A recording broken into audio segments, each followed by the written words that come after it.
Time for Ask the Mayor on KWBE, our regular Thursday morning show. Mayor Bob Morgan is off on other duties this week. We welcome in Fire Chief Brian Daake. Hi, Brian. Morning, Doug. How you doing? I'm doing great. How are you? Pretty good. I tried to hold off as long as I could turning the heating unit on, but after a few of those 25-degree nights, I decided let's fire up the thing, and I got the characteristic. Smells like it hasn't been turned on in a while. That first heater smell of the year. Yeah. Oh, yeah. You've told me before that fire safety is a year-round thing, but this is kind of one of those years. This time of year is when you kind of want to make sure. Right. Yeah. This is when the heating issues kind of come up in place. So, if you have to use a space heater. The modern ones have a lot more safety features than the older style do, but you need to make sure that you at least have 30 inches of clearance around them because, if you have a pile of clothes that's constantly getting heated up, at some point it kind of breaks the materials down so they're easier to catch on fire. Yeah. And obviously, it's also coming in the holiday season, so be careful with the candles. There again, I can remember years ago when a family forgot they had a candle lit and they had cats. One of the cats jumped up on the counter where the candle was, knocked the candle over that was lit, fell into the laundry basket, and had a pretty decent fire. So. Yeah. You want to try to avoid those situations where there's some unanticipated or unforeseen accident. Yes, yeah, and it's just make sure that we keep our HVAC units up to date and maintained, and just kind of be careful with those things. Change out filters, things like that. Oh yeah, absolutely. So, yeah. And then if you have a fireplace or a wood stove, there again, make sure the chimneys are clean. There's some professional companies that are out there. Kiwanis also provides us with chimney brushes and rods, and then you can come to the station, borrow those, return them. And it's a good service that they support us with. Do you have people check those out every year? Yeah, we do. Yeah. Okay. Yeah, how often does it happen? Oh gosh, we've got a lot of gentlemen that we've seen for years. Occasionally, we see some new people, but it's it's pretty good foot traffic, and it's very seasonal. Yeah. So this is about the time when they start up. So. Portable heaters, the space heaters, they can really throw off a lot of heat. What's the spacing you should have around it where it's nothing else is around? Yeah, at least 30 inches. 30 inches. Yeah, and then to make sure that if they use gas of some kind, whether it's propane or oh gosh, I can't even think of it right now. It doesn't matter. Those are not designed for inside. Yeah. Kerosene, that's what I was thinking of. Yeah, so any type of heaters that use a fuel that's not electric, it needs to be not in the house. Kind of a carbon monoxide potential there. Yeah, and they're, speaking of which, since we had that wonderful daylight savings change, make sure if you haven't yet, change your batteries and your smoke detectors and any your CO detectors. There were several years ago, you got a grant to buy a bunch of those 9-volt, to get a bunch of those 9-volt batteries. Do you still have any of those? No, yeah, that was Keep Beatrice Beautiful got that, and I think it was like 32,000 9-volt batteries, and we got rid of, I think the last batch, it was about a year ago when they all got used up. I was always wondering if you were going to get rid of them all, or some of them might not have a shelf life long enough where they'd be effective. And I don't know how long those last. Yeah, I know. We beat the shelf life. You did. So just barely. Had to be handing them out left and right. We did. Want a few batteries? Here, have a box. But they're finally off the shelf now. Yep. So didn't have to move them from the old fire station. Maybe about 10 boxes of like 200. So it wasn't very many. So is that something you might do again sometime, or is that one time? It's possible. It's like anything else. Administratively, there's myself and my administrative assistant. Yeah. So it's hard to do those things. Plus, maintain the regular logistics and administrative stuff for the the department. I kind of face this on a smoke detector, but on smoke detectors and carbon monoxide detectors, they don't last forever, do they? No. UL's got a recommendation that every 10 years that you replace them. Mm-hmm. So if you had one on the ceiling forever, right? Yeah, might be time check into a new one or something. What's the indicator that it's maybe not working? Does the battery just go off indiscriminately, or does the alarm go off? So once the battery starts going, there's no indicator that it's old. Yeah. But once the 9-volt battery starts to get to the point where it's end of life, it gives like a little occasional chirp sound. And it happens like every 30 seconds or a minute, depending upon the manufacturer. And, I see. they're actually kind of annoying. So, which on purpose. Yeah, that's the reason it's there. Yeah. So far this year, without knowing the numbers, what kind of fire year has it been for the department in terms of the numbers and the severity of some of the incidents? Fire-wise, it's about the same. It's kind of consistent. We've had, unfortunately, we've had a couple of structure fires that have definitely impacted the lives of the people that have, were living in those homes. And medical calls, I think overall they're down a little bit, but we still got a few months left, and you never know. And as we talked earlier, we've had a lot of really bad accidents lately. Yeah. And I've noticed the motor vehicle accidents are picked up a little bit. And oddly enough, and this is nothing new in my industry, but when the weather's nice and sunny, and that's when we have accidents. Oh. People just out driving, kind of recreational, and and I find myself doing this too. You don't pay as much attention, because nice relaxing day, and you may let down your guard for a moment, and then absolutely, Noticed in a lot more incidents on not only serious accidents, but one where you're not sure how serious the injury is at some time. Medical helicopters are coming down to a lot of these accident sites. Has that kind of become the standard now, or it seems like it happens a lot more than it used to? Yeah, well, and there's a trauma criteria that dispatch uses, and if it meets that criteria, they will automatically dispatch them. We've had a little uptick of that as well. Seems like it's kind of you call them to be on standby, and then once the crew gets down to the accident site and kind of assesses how bad it is, you can either wave them off or say, we need you. And in the helicopter that's used in our area is based out of Crete, so they're fairly close as well. Yeah. How long does it take to get from Crete or Lincoln to Beatrice? So it cuts down the time quite a bit. I want to say, maybe 10 minutes? Yeah, I'd say 10, 15 minutes, depending on where in Gage County they're going. So, and the big trauma center would be Brian West. So that's where everybody is. And then that's where my paramedics have to, and the captains have to do that balance of, even though the helicopter takes 10, 15 minutes there, they've got to do their assessments before they take the patient off. Where, if it's north of Beatrice, we actually save more time transporting the patient directly to Brian West. I see. As opposed to that whole process. And I noticed a lot of time just by listening to the scanner traffic, they're often, real time communicating with the pilot and the staff on board to kind of give some medical information about here's where we stand, these are the vitals and things like that. So and our volunteer fire departments in the area are really good at setting up landing zones for the helicopter, and they do a great job. So if you count fire calls and rescue calls in a typical year, how many do you usually hit? Since 2019, it's been 28 to 3,000. Or 2,800 to 3,000 calls. It just kind of depends. They've been creeping up. This year, for whatever reason, we are actually about on the 2018 pace.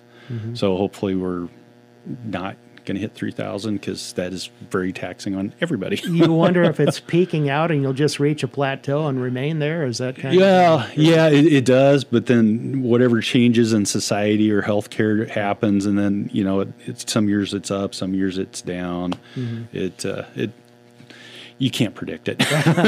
Well, and then you have the long-term or longer-range transfers, too, on occasion from one medical facility to another. Yeah, once in a while. And those feel like they're down from years previously. But, we take them from Beatrice Hospital because, for whatever reason, they need to go to a higher level, or a different level of care, I should say, whether it's Lincoln or Omaha, typically. Okay. Fire Chief Brian Daake with us today on Ask the Mayor. We'll have more in just a moment. Back on Ask the Mayor today, our guest is Beatrice Fire and Rescue Chief Brian Daake. This is a problem that I'm sure every department police and fire across Nebraska faces, and kind of ebbs and flows, I suppose, a little bit. But you have some vacancies right now on staff, and I know you're advertising for 3 vacancies in fire and rescue. Is this kind of the most you ever see at one time, or have you seen worse than this? This is not the first time we've seen this. We've had 3 or 4 people leave throughout the year. I think it was 2019. We had 6 that we lost through during that year process. A lot of it is we're close to Lincoln. That's part of the challenges. Obviously, the Lincoln metro, if you will, area, they're on a different economy of scale of what they pay out as opposed to what our economy of scale is. So, monetary challenges are definitely an issue for us.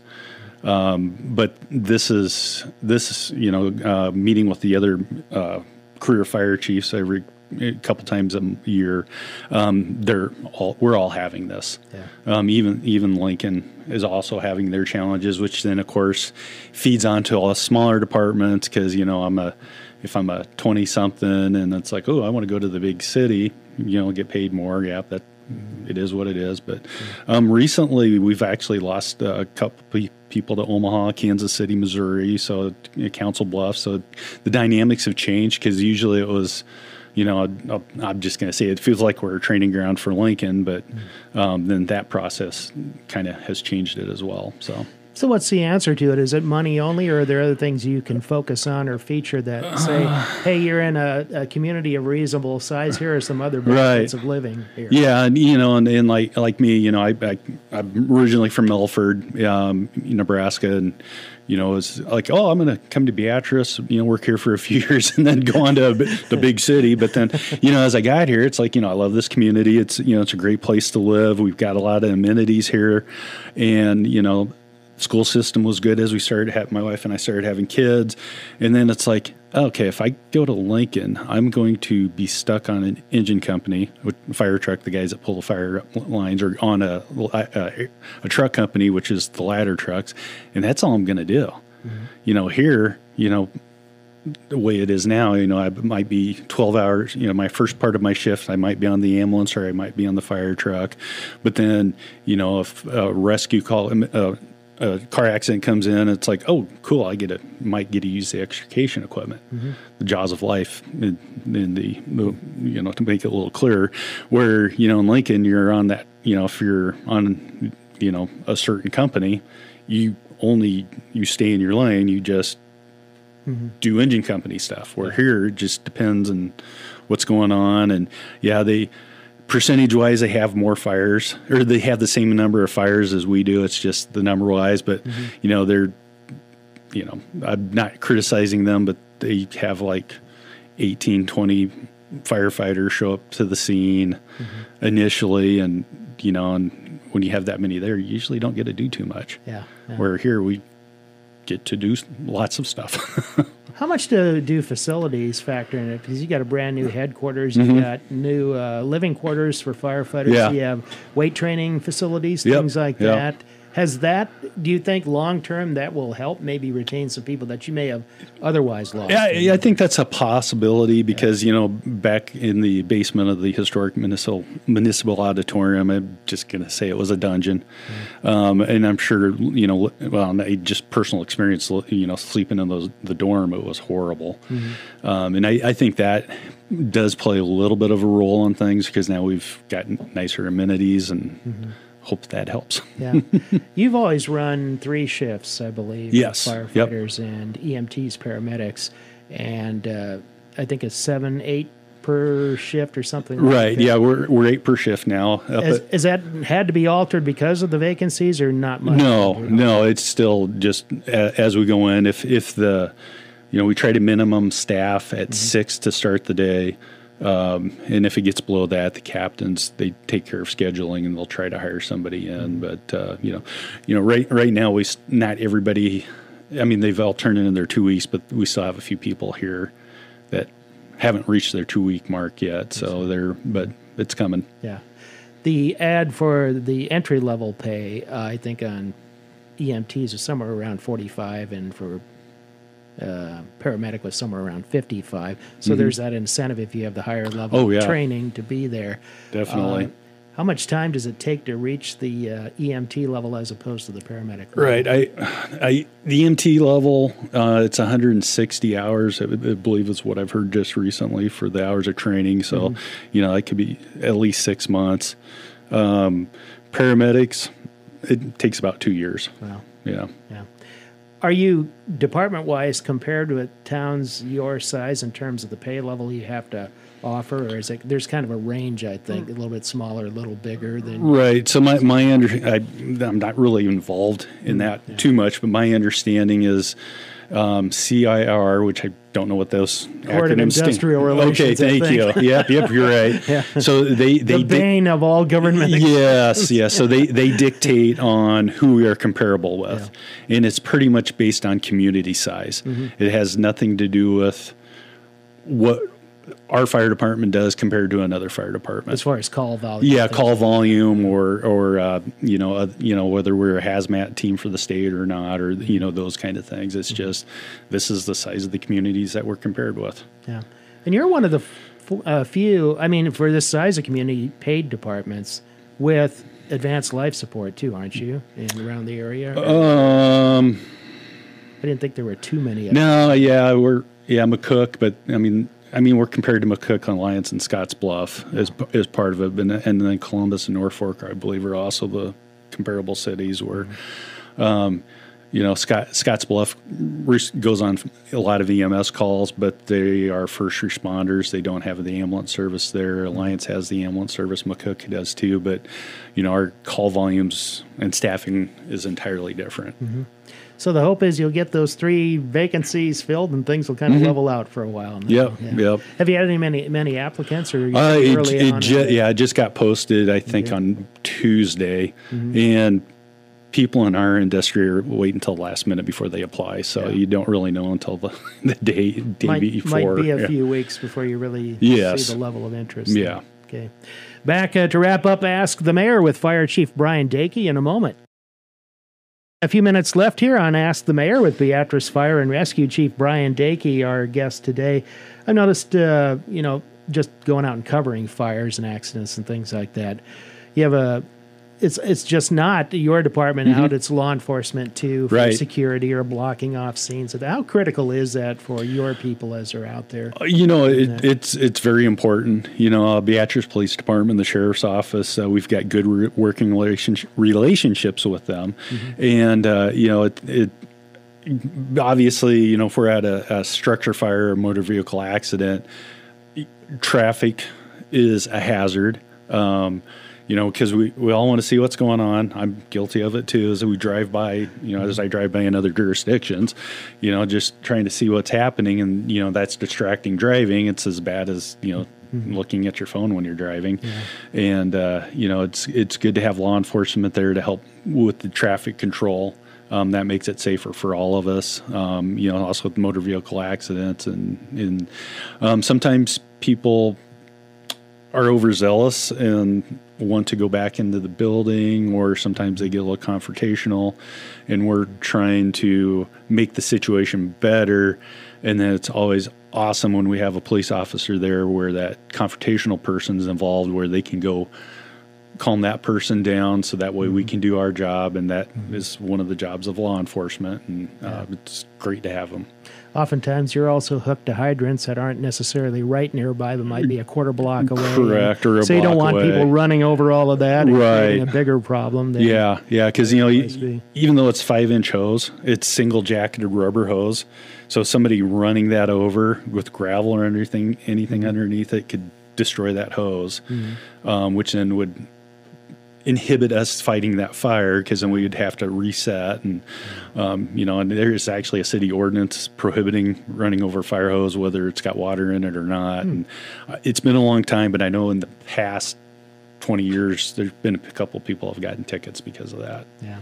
And police seem to set up a pretty good perimeter around scenes. Yes. Too, so it gives you some space to. I was thinking this time of year, well, not yet, but deeper into the winter when you get really cold weather and you get icing up and things like that. That's another hazard, that if you got traffic moving by there and all of a sudden there's this makeshift ice skating rink on a road, that probably creates even a bigger hazard. Yeah, then, it does. If you see people driving too close to it. Yeah, and then if we notice that and we're able to have time, we'll try to throw some high dry on to try to give it a little bit of a grippy, but ice does what ice does. Exactly. It's pretty bad. So we just got into a new budget biennium, just started here. I guess about November or October 1st. November. That's right.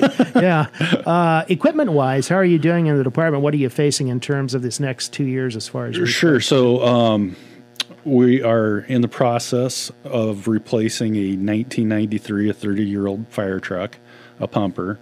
That went through our a purchasing group. That's been going on, and that's, I think, January of 25 is the completion date.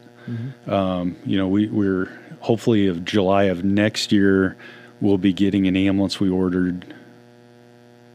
Budget 23 or 22. Is that a supply chain thing, or is it just? It's part of it's a supply chain. It's still an ongoing issue. They only can build so many ambulances at a time, and everybody's lined up in that process. So we're looking at it's going to be probably a 33-year-old truck when that one gets replaced, and then our current pumper, which will be 15 or 16-year-olds, will become the second pumper out. I see. When we go on a car lot and we look at the price of a pickup, we go, oh, wow. Fire engine, they don't give those away. No, they don't. And ambulances, they're both very expensive. I don't see how they are, but it's at the car lot, it's the same thing. So it's just, they're very, very pricey. What does a fire pumper truck cost these days? What are you talking about? You're going, oh gosh, anywhere from $700,000 to well over $1 million. Wow. Yeah. I didn't realize it was that high. Yeah. I was going to guess $500,000 or something. That's closer to an ambulance price. Oh, wow.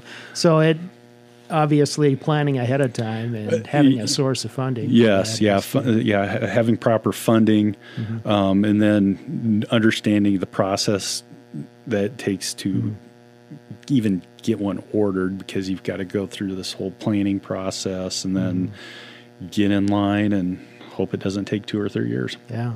Other than vehicles, any other types of equipment that firefighters use all the time that you're looking at? Oh, sure. Yeah, we just actually ordered some of the 5-inch hose. We had a couple of chunks that were replaced. So that, oh gosh, I can't remember how much they cost, but they're a lot pricier than it was. And when I ordered those in early October, it'll probably be 18 months before that gets here. Yeah. So even our regular equipment is on that cycle too. Air packs, turnout gear, pretty good right now? Yeah, turnout gear is ongoing. We just replaced air packs. Then we're starting a cycle of, we got a grant quite a while ago for air packs. So, we got like 25 air packs all at once. Well, then they all go bad basically at the same time. So we're converted over to a process where we get, a handful every year and then just kind of rotate them through, because it's budget-wise, it's a lot easier. Try to make the older ones last a little bit longer and then just keep replacing them. Yep, exactly. Kind of on a schedule or whatever then. You, unfortunately, like a lot of other people in Beatrice, did not escape hail damage. No, we did not. At the new fire station roof. Right. And you were telling me you saw a drone picture of the damage. Yeah. Extensive? Oh, it looked like somebody just came up to our roof and used a sledgehammer all over, and it looked like a golf ball. Yeah. And it's like, hopefully we can get this fixed sooner than later, because that's definitely going to cause us problems if we don't. So is that project underway now? Yeah. The roofers have been there for a while, and they have some of the same problems we do of getting materials to get the roof on. So some days they're there they're there for a while, and then all of a sudden they're not there for a few days. But then they're dealing with the supply chain issues as well. Yeah. One thing your firefighters, rescue personnel do, and we're getting back to the comment you were talking about, whereas an engine company in Lincoln may be doing kind of the same thing all the time. One of the things your staff gets to do is a little bit of community outreach with schools and kids and things like that. Absolutely. Is that kind of fun for them, sort of breaking away from the day-to-day stuff that you're going to be doing all the time? Yeah, for the most part. Most people get into firefighting never realize they're going to be tour guides. So there's that. Night of the Great Pumpkin. The guys really enjoy leading the teams out for state events. We're doing the Santa truck ride, fire truck ride, December 2nd. The holiday lighted parade is coming up. And gosh, if you want to tour the fire station, just pop in sometime. You don't have to schedule it. You can schedule it. You can call the station, or there's on our website, there's a place where you can schedule them, but we're just always happy to do those things. For a person or a student that's never been there, and I'm sure a lot of people have, what's their reaction when they come into the new headquarters and take a look around? It's like, wow. Yeah. You waited this long to get there. Right. Yeah. That's what 55 years does, Yeah. But much nicer from an operations standpoint. Oh, absolutely. Yeah. It's set up as a fire station, designed as a fire station. So, we've got paths or travels to the trucks. There's logic to where, our gear is. So if we have a structure fire and coming in off duty, on how to gain access to our turnout gear and get to the trucks in a timely fashion. So, yeah. And then the other nice thing is we've got that training tower where we can, do rope rescue, ladder evolutions, hose lines, things along that sort. Is it too early to tell, or has it had an impact on response time? You're kind of centrally located. You're right next to a highway. Yeah. You don't have a one-way street to deal with anymore. Right. Maybe it might take a while to kind of assess that, but what's the early thought? The nice thing is like the rural fire trucks, we don't respond into the rural area. We provide drivers and meet the rural fire department out and about.